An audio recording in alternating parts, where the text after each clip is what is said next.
Alors, chers élèves, chers apprenants, bienvenue sur la plateforme École au Burkina. Donc, je me nomme M. Lega Boukari. Donc, la séance passée, on avait travaillé donc, en physique sur le chapitre 7 intitulé Changement d'état physique. Donc, aujourd'hui, nous allons poursuivre donc, avec la partie physique, mais avec le chapitre suivant, qui est le chapitre 8, les mélanges. Donc, chapitre 8, les mélanges. Donc, on va prendre le titre du chapitre. Donc, chapitre 8, les mélanges.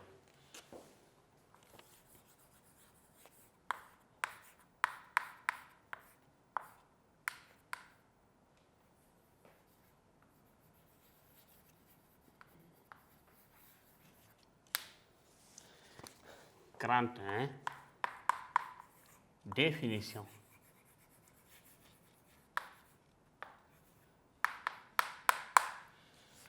Donc, alors, on va commencer par quelques définitions avant donc, de venir et voir les expériences. Donc, vous voyez dans le, voilà, il y aura assez d'expériences ici. Donc, mais on va commencer donc par le grand 1, définition. Donc, on va définir d'abord ce que c'est qu'une solution aqueuse. Une solution aqueuse, qu'est-ce que c'est? Donc, c'est une solution dont le solvant est l'eau. Donc, on va d'abord définir premier tiret, une solution aqueuse.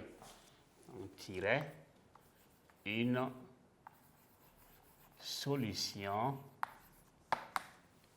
aqueuse est une solution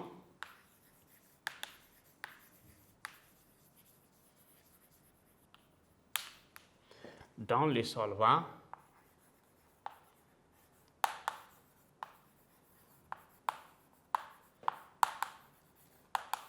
est l'eau.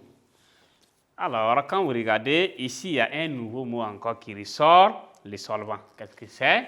Donc, on va répartir, définir solvant ou dissolvant. Un dissolvant ou un solvant. Donc, un solvant ou dissolvant, c'est la même chose. Donc, un solvant ou dissolvant, oui, est tout corps. Est tout corps. Mais il faut que le corps soit liquide. Tout corps liquide qui dissout.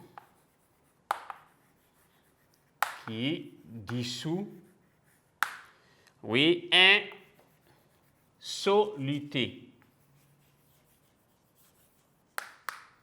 Donc, alors, la définition du solvant laisse apparaître encore un nouveau mot qui est quoi? Qui est soluté. On va définir qu'est-ce que c'est qu'un soluté. Oui, c'est tout corps qui se dissout dans une solution. Donc, un soluté est tout corps qui se dissout dans quoi? Dans une solution, comme le sucre, le sel qui se dissout, tout ça. Et on dit un soluté est tout corps qui se dissout dans une solution. À la fin, qu'est-ce que c'est qu'une solution? Donc, on va définir d'abord, oui, un soluté. Donc, un soluté, oui, est tout corps qui se dissout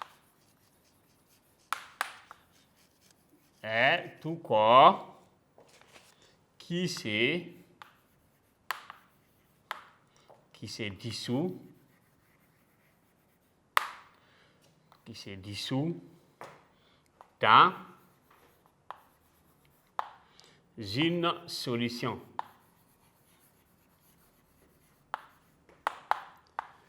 Donc, qu'est-ce que c'est qu'une solution? Donc, on va encore définir ça. Une solution est un mélange, voilà, donc ici est un mélange de solvants et de solutés. Donc, des solvants, on vient de définir un solvant. Un solvant est tout corps qui dissout un soluté. donc tout corps liquide.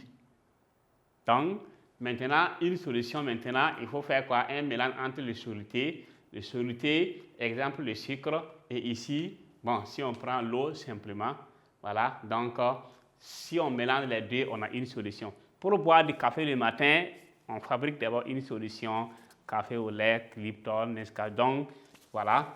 Ok, tiret suivant, une solution. Qu'est-ce que c'est? Une solution, oui, est un mélange de solvants et de solutés. Est un mélange de solvants et quoi? Et de solutés. Ok, donc un mélange donc de solvants et de solutés. Maintenant, on va voir une solution diluée. Une solution diluée ou une solution concentrée.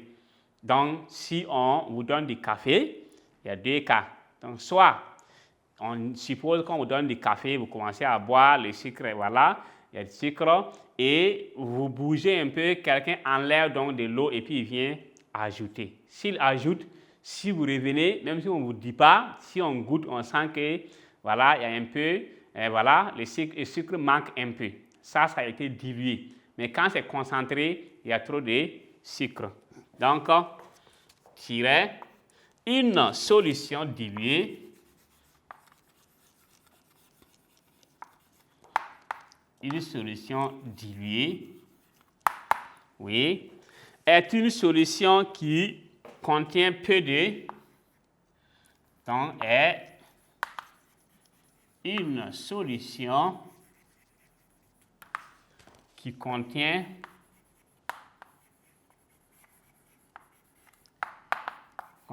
peu de solutés.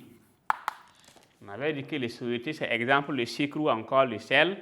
Donc, si ça contient peu de solutés, ça veut dire que, exemple, du café qui contient peu de sucre.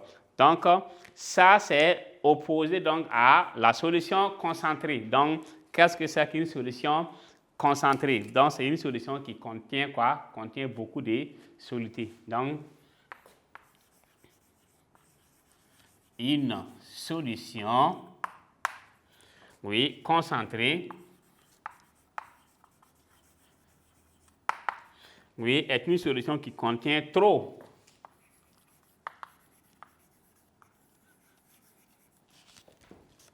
Est une solution qui contient trop de quoi? Trop de solutés. Ok, trop de solutés. Donc, maintenant, il y a une solution saturée. La solution saturée et la solution concentrée sont presque les mêmes, mais il y a une différence. Parce que c'est concentré si ça contient trop de solutés. Exemple, trop de sucre dans du café. Maintenant, la solution est saturée s'il y a trop de solutés, mais le solvant n'arrive plus à dissoudre les solutés. Donc, ça veut dire qu'on prend exemple, on prend du sucre, on met une quantité très très élevée par rapport à l'eau.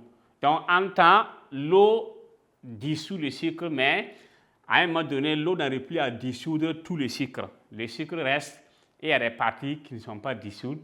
Mais si c'est la solution concentrée, tout est dissous, mais c'est tellement sucré, on ne peut pas consommer. Mais côté saturé, c'est sucré, mais le sucre même n'a pas, il y a une partie qui n'est pas dissous. Donc, on ne peut même pas boire parce qu'il n'y a pas de solvant, de liquide ou encore l'eau. Donc, voilà, voici la différence. Donc, on va prendre la dernière définition qui est une solution saturée. Une solution saturée, oui, est une solution qui contient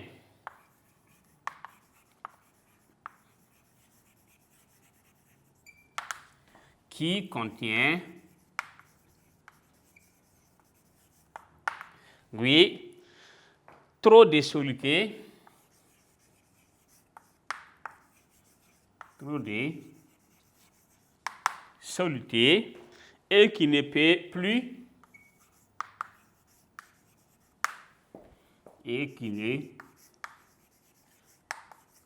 qui ne peut plus en dissoudre.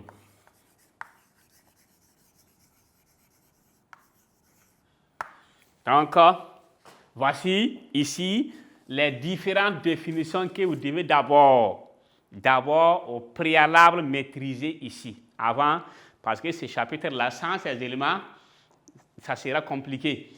Puisque ici, quand on parle de solvant, il faut immédiatement savoir qu'est-ce que c'est. Donc, tout corps qui dissout un soluté. Et les solutés, c'est quoi? Donc, les solutés, voilà, c'est, voilà, exemple de cycle ou encore le sel, c'est tout corps qui se dissout dans une solution. La solution, c'est quoi? Donc, c'est un mélange entre les deux, solvant et soluté. Donc, maintenant, une solution diluée, c'est une solution qui contient peu de soluté. Du café contient peu de sucre. Donc, une solution concentrée est une solution qui contient trop de... Vous voyez que les deux sont un peu le contraire. Donc, maintenant, les deux dernières définitions se ressemblent. Une solution saturée est une solution qui contient trop de soluté et qui ne peut plus en dissoudre. Donc, voici des exemples qu'on va utiliser pour travailler avec. Donc, on va, voilà, maintenant passer à la phase expérimentale. Donc, le grand 1 concernait donc les différentes définitions qu'on a pu donc, voilà, mettre au tableau. Et nous allons passer au grand 2, mélange homogène et mélange hétérogène. Qu'est-ce que c'est qu'un mélange homogène? Donc, on va prendre en grand 2, mélange homogène, mélange hétérogène.